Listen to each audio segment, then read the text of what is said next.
안녕하세요. 대치서미트 영어학원 고등관 부원장 신동입니다. 지금부터 2025년 성심여고 1학년 2학기 기말고사 내신 분석을 진행하도록 하겠습니다. 먼저 성심여고 1학년의 기말고사 내신 특징을 설명드리겠습니다. 먼저 35문항 모두 객관식으로 출제가 되었습니다. 성심여고는 기말고사는 항상 전 문항 객관식으로 출제되는 것이 전통입니다. 시험 범위는 좀 많은 편인데요. 교과서 2개과 그리고 EBS 올림포스 부교재가 들어가고요. 그리고 25년도 10월 고1 모의고사가 일부 포함되었습니다. 그리고 성심여고는 어휘, 그러니까 복화 부교재를 따로 사용하는데 이번엔 능률복화 어원편을 사용했습니다.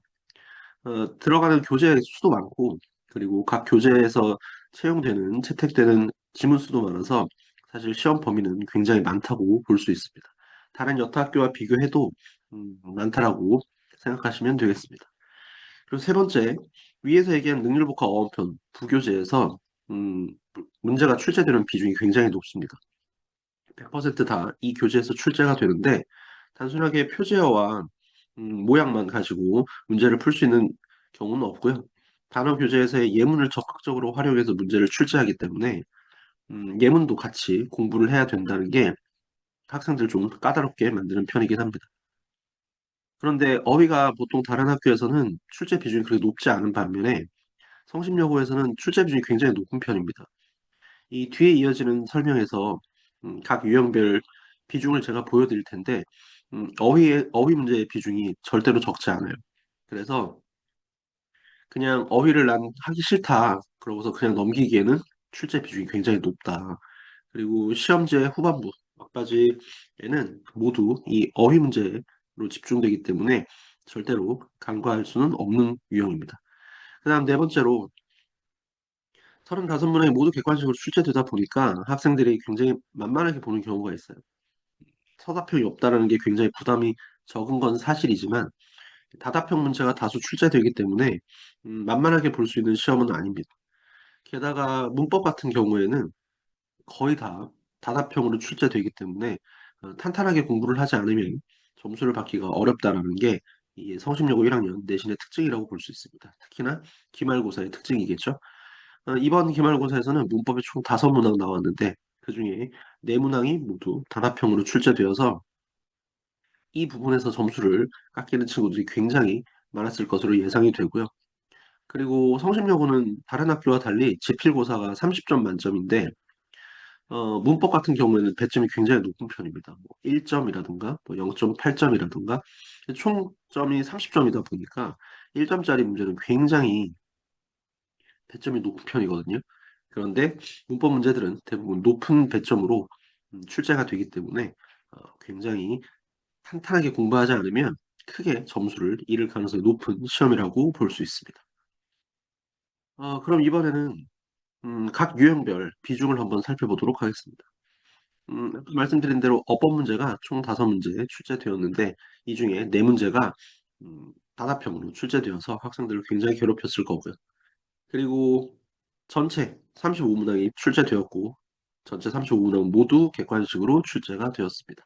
그럼에도 불구하고 쉬운 시험은 아니었다 말씀드릴 수 있겠습니다. 종합적으로 봤을 때 전체 난이도는 중이라고 제가 표시를 해 놓았는데 이건 어디까지나 공부를 어느 정도 한 친구들 기준에서 중이고요. 공부를 꼼꼼하게 하지 않은 친구들 기준에서는 어려운 문제였다고 볼 수 있습니다. 아까도 말씀드렸다시피 전 문항이 객관식으로 출제가 되긴 하지만 단합형 문항이 굉장히 많이 출제가 되고 특히나 어법 같은 경우 단합형이 굉장히 많이 출제되기 때문에 학생들 입장에서는 까다롭고 시간도 오래 걸릴 수 있는 시험 문제라고 볼 수 있습니다. 아까 말씀드린 걸 다시 한번 확인시켜 드리면 여기 어휘 문제가 10문제가 출제되었습니다. 보통 어휘 문제가 이렇게 많이 출제되지 않거든요. 대부분 학교에서는 뭐 한 4문제 정도 출제되면 그런 어휘 문제가 좀 많이 출제되었다 이렇게 얘기하는 편인데 이 학교는 어휘 부교재를 따로 사용하다 보니까 그걸 굉장히 적극적으로 활용하는 편입니다. 그래서 어휘 문제가 무려 10문항이나 출제가 되었고 비중으로도 30%에 육박하는 비중을 차지하고 있죠. 이번엔 서사평이 없다 보니까 영작 문제가 객관식으로 간접 영작 문제로 한 문제가 출제되었습니다. 근데 어려운 문제는 아니었고요. 우리가 흔히 수능이나 모의고사에서 볼 수 있는 요약문, 간접 영작 문제가 아주 무난하게 출제가 되었습니다. 그리고 독해가 19문항, 가장 비중은 높은데 독해 문제는 전형적인 모의고사나 수능 유형으로 출제가 되기 때문에 이 독해 문제를 굉장히 어렵게 내는 여타 학교들에 비하면 성심여고 시험 문제에서의 독해 유형은 굉장히 무난한 편이라고 볼 수 있습니다. 그래서 사실 독해에서 점수를 많이 깎이는 경우는 없고요. 어법이나 어휘에서 점수가 대부분 많이 깎여서 고득점을 못하는 경우가 대다수입니다. 지금까지 내신 시험 분석 표까지 보셨고요. 그 다음으로는 실제로 어떤 문제가 출제되는지 하나씩 살펴보도록 하겠습니다. 제일 먼저 우리가 살펴볼 문제는 이번 기말고사 7번 문제가 되겠습니다. 이번 기말고사 7번 문제는 밑줄 친 부분에 의미하는 걸 바르게 설명하는 것을 찾는 함축 함축 의미를 찾는 문제인데요. 요 성심여고는 다른 것보다도 수거적 표현들, 우리가 그냥 바로 해석해서는 그 의미가 명확하게 드러나지 않고 공부를 해서 사실 암기를 해야 되는 그런 표현들을 굉장히 좋아하는 편입니다. 문제를 출제하기에. 그래서 이번에도 역시 have their cake and eat it too라고 하는 이 표현. 이게 사실은 어, can't have one's cake and eat it too. 이게 원래 속담이죠. 그래서 상반되는 두 가지 것을 한꺼번에 할 수 없다. 동시에 할 수 없다. 즉 케이크를 먹게 되면 내가 그 케이크를 소유할 수가 없으니까 케이크를 먹음과 동시에 그 케이크를 소유할 수는 없다. 라고 하는 게 원래 수건데 원래 속담이고 그런데 이 지문에서는 음, 그 식품 산업이 상반되는 두 가지를 통해서 모두 이익을 얻을 수 있음을 설명하는 지문이다 보니까 그 속담을 이용해서 have their cake and eat it too라고 하는 표현을 사용하게 된 겁니다. 즉 다시 말하자면 여기 4번에 있는 것처럼 두 가지의 상반된 혹은 상충되는 어떤 상황 속에서 동시에 이익을 얻을 수 있다라는 표현으로 의미로 쓰인 거죠. 이게 내신 때 물론 학교에서도 설명을 하고 각 학원에서 선생님들도 설명을 하시지만 신경을 써서 보지 않으면 이게 그냥 있는 그대로 직역해가지고는 절대 의미를 찾을 수가 없거든요. 그래서 이런 부분들은 객관식으로 나온 문제 중에 아주 어렵다라고 볼 수는 없지만 공부를 할 때 꼼꼼히 챙겨봐야 되는 그런 부분인 거죠. 0.9점으로 배점을 받았는데 이게 낮은 점수는 아니에요. 아까도 말씀드렸지만 성심여고의 시험은 30점 만점이기 때문에 0.9점이면 굉장히 높은 배점을 받은 거라고 볼 수 있습니다. 뒤에 이어서 보게 될 부분은 제가 학원에서 아이들과 학생들과 함께 내신을 대비할 때 이번 기말고사 대비하면서 제가 직접 냈던 문제 중에 적중했던 문제들이에요. 방금 아까 본 문제와 동일한 문제고요. 여기 보시면 같은 곳에 밑줄이 그어져 있죠. 그리고 데일리 미니 모의고사 12번으로 출제되었던 문제입니다. 이게 배점은 학교에서 높게 책정되는 배점을 제가 따라서 0.9점으로 매긴 거고요. 정답은 실제 시험보다는 좀 길죠. 실제 시험보다는 좀 보기문이 길지만 그 의미는 동일합니다. 그래서 여기는 조금 더 구체적으로 되어 있죠. 건강에 좋은 식품과 건강에 좋지 않은 식품 이 두 가지 모두를 판매함으로 인해서 여기에서 양쪽에서 동시에 이익을 누릴 수 있다라는 표현으로 정답을 보기에 제시한 겁니다. 자, 그럼 이제 두 번째 문제로 한번 넘어가 볼게요.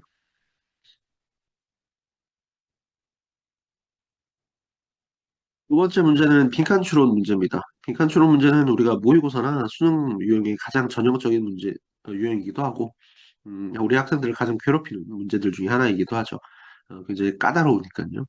음, 지금 보는 문제는 2학기 기말고사 11번으로 출제되었던 빈칸 추론 문제인데 우리가 보통 시험 문제가 아주 쉽게 나온다 그러면 우리가 내신 대비 기간에 여러 번 보게 되는 그 지문 중 어떤 특별한 한 문장을 빈칸으로 만들어 놓고 대신에 보기에 그 문장을 그대로 제시해 주는 게 아주 아주 쉽게 나오는 소위 점수를 주기 위해서 출제되는 문제인데 애석하게도 그렇게 나오는 문제는 그렇게 많지 않아요. 중학교에서라면 있을 수 있겠지만 일단 고등학교에 입학하는 순간 그런 문제는 없다고 생각하셔야 됩니다. 그래서 대부분 문제로 나오는 빈칸 추론으로 나오는 문제는 그 해당 부분이 패러프레이즈 돼서 아예 문장이 바뀌어서 나오는 경우가 대다수예요. 99%라고 보시면 됩니다. 나머지 1%는 정말로 다른 유형 문제들이 너무 어렵다 보니까 선생님들이 이거는 그냥 맞추고 가라라는 배려 차원에서 내는 문제가 있는 그대로의 문장을 보기에 제시하는 거지 대부분은 paraphrase 돼서 보기로 등장을 하게 됩니다. 성심용어도 마찬가지예요. 여기 제가 원문을 써놨죠. 원문은 the worst type of visual stereotyping 이라는 요 표현이었는데 이거를 같은 의미의 다른 문장으로 바꿔놓은 겁니다. The most misleading form of facial bias이라고 바꿔놓은 거죠. 근데 사실 성심여고 주변에 있는 다른 학교들, 여타 다른 학교들, 뭐 여러분들도 잘 아시는 서울여고라든가 광성고라든가 환일고라든가 이런 학교들에 비하면 사실 문장이나 지문을 바꾸는 그 어떤 수위가 정도가 굉장히 낮은 편입니다. 성심여고는. 그래서 제가 아까 위에서 설명드릴 때 비중 문제가 출제된 비중을 설명드릴 때 독해 파트, 이 빈칸 추론도 역시 독해 파트에 해당되잖아요. 독해 파트는 그렇게 어렵게 출제되지 않는다고 말씀드렸던 이유가 성심여고는 패러프레이징을 하더라도 그렇게 심하게 바꾸지 않아요. 문장 전체를 바꾼다던가 아니면 뭐 아예 외부에서 다른 문장을 집어넣는다던가 원문에서 가져온 어떤 일부 문단을 집어넣는다던가 이렇게 전체적으로 바꿔서 아예 주제를 우리가 평소에 배웠던 것과는 전혀 다른 주제로 골라내게끔 만드는 그런 식의 변형은 없거든요. 그래서 지금 보고 계시는 것처럼 거의 변형이 없는 상태로 아주 무난하게 패러프레이즈가 돼서 나온다. 그렇지만 그럼에도 불구하고 지문 전체 내용을 꼼꼼히 공부하지 않고 그리고 그 지문에서 가장 핵심이 되는 문장의 의미를 머릿속에 담아두지 않으면 이렇게 무난하게 바뀐 패러프레이즈 되어서 나온 보기도 사실 골라내기는 쉽지가 않다는 거. 그건 좀 염두에 두셔야 돼요. 근데 이렇게 바뀌는 문장, 바뀌어서 보기에 출제되는 문장들을 단기간에 익히기는 쉽지 않죠. 그래서 우리가 항상 연습이 필요한 거거든요. 그래서 다음 거 보시면 이건 제가 학생들하고 마지막 파이널 때, 파이널 직전 보강 때 같이 풀었던 문제인데 빈칸 추론 공략 파이널 시험지 9번 문제로 제가 출제했던 문제입니다. 보시면 같은 부분이고 아까와 같은 지문이에요. 보시면 we seem to have로 시작하는 똑같은 지문이죠. 그리고 맨 마지막 줄 역시나 똑같이 빈칸 처리했습니다. 여기도 보시면 위에 잠깐 다시 보시면 원래 원문은 the worst type로 시작하는 문장이잖아요. 그런데 제가 출제한 문제도 extremely라는 표현으로 새롭게 시작하죠. 그러니까 이렇게 변형되어 있는 문제들을 여러 번 풀어봐야 돼요. 우리가 보통 5주, 짧게는 5주, 길게는 한 6주 정도 내신 대비를 하는데 그 사이에 원문에 있는 그대로의 표현들만 우리가 공부를 하고 그 표현들만 가지고 시험 문제를 풀어보게 되면 어, 이렇게 바뀌었을 때 정답을 찾아내기가 좀 쉽지 않죠. 왜냐면 우리는 다양한 단어들로 같은 의미를 표현하는 것들을 많이 눈에 익혀야 그래야 정확하지는 않아도 아, 이게 비슷한 느낌이구나 정도까지는 어떻게 해볼 수 있거든요. 그래서 평소에 5주나 6주 사이에 이렇게 변형된 문제들을 굉장히 많이 풀어보게 하는 게 음, 제 학습 방법이라고 생각하시면 됩니다. 그 다음 문제는 이번 기말고사 16번으로 나온 문제인데 이건 어법 문제입니다. 아까도 제가 위에서 말씀드렸다시피 성심여고 1학년 시험 문제 기말고사는 모두 전 문항이 객관식으로 출제가 되지만 우리를 힘들게 하는 건 요 다답형이라 그랬고 문법 문제 5문항 중에 무려 4문항이 다답형으로 출제되었다고 말씀드렸죠. 그리고 기본적으로 다답형으로 나오는 문법 문제는 배점이 굉장히 높다고 말씀드렸는데 여기 보시면 1.2점이에요. 성심여고의 시험 총점은 30점이라고 말씀드렸죠. 30점이고 35문제입니다. 그런데 1.2점의 배점을 부여받았다는 건 굉장히 우리에게 리스크가 큰 거죠. 이런 문제를 못 맞추면 사실 당연히 1등급을 받긴 힘들어요. 여러분도 아시다시피 성심여고에서 1등급을 받으시려면 30점 만점 중에 최소 28점은 받아줘야 안정적으로 1등급에 들어갈 수 있거든요. 지금 10%로 1등급의 비중이 높아졌다 해도 점수대는 변하지 않아요. 이번 올해 올해 3월부터 시작해서 지금 얼마 전에 끝난 기말고사까지 전부 다 살펴봐도 28점보다 적은 점수를 받은 친구들은 1등급에 안정적으로 들어갔던 적이 없습니다. 그래서 굉장히 촘촘하게 등급과 등급 사이가 등수와 등수 사이가 촘촘하게 이루어져 있고 그렇기 때문에 이 다답형으로 출제되면서 배점이 높은 어법 문제 이거는 절대로 놓칠 수 없는 문제가 되는 거죠. 굉장히 꼼꼼하게 공부를 하셔야 됩니다. 이 다답형 문제 특히나 어법 같은 경우에는 평소에 공부하실 때 틀린 걸 찾아내는 데서 끝나는 게 아니라 그걸 찾아내서 왜 틀렸는지 이유를 알고 올바르게 고치는 것까지 할 수 있어야 아무 무리 없이 다답형 문제를 풀어낼 수가 있거든요.